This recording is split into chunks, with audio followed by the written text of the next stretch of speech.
Moreover he made an altar of brass, 20 cubits the length thereof, and 20 cubits the breadth thereof, and 10 cubits the height thereof. Also he made a molten sea of 10 cubits from brim to brim, round in compass, and 5 cubits the height thereof, and a line of 30 cubits did compass it round about.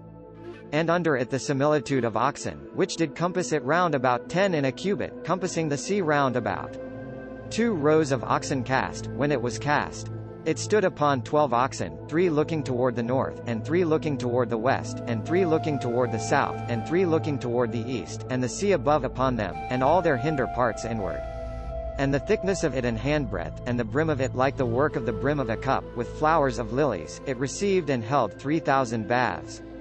He made also 10 lavers, and put 5 on the right hand, and 5 on the left, to wash in them, such things as they offered for the burnt offering they washed in them, but the sea for the priests to wash in.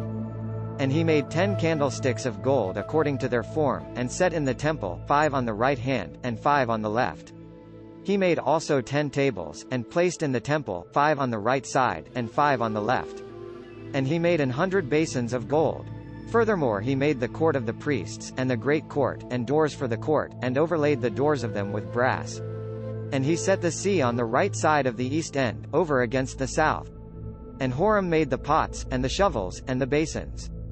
And Huram finished the work that he was to make for King Solomon for the house of God, the 2 pillars, and the pommels, and the chapiters on the top of the 2 pillars, and the 2 wreaths to cover the 2 pommels of the chapiters which on the top of the pillars, and 400 pomegranates on the 2 wreaths, 2 rows of pomegranates on each wreath, to cover the 2 pommels of the chapiters which upon the pillars.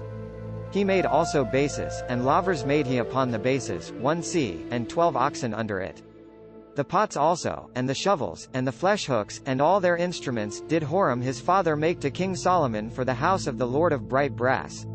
In the plain of Jordan did the king cast them, in the clay ground between Succoth and Zeredathah. Thus Solomon made all these vessels in great abundance, for the weight of the brass could not be found out.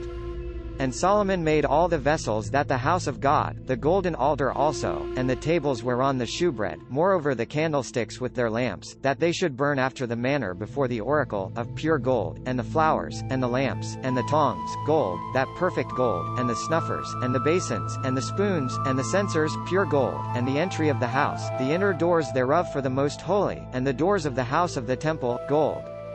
This content was provided by angelotricarico.com.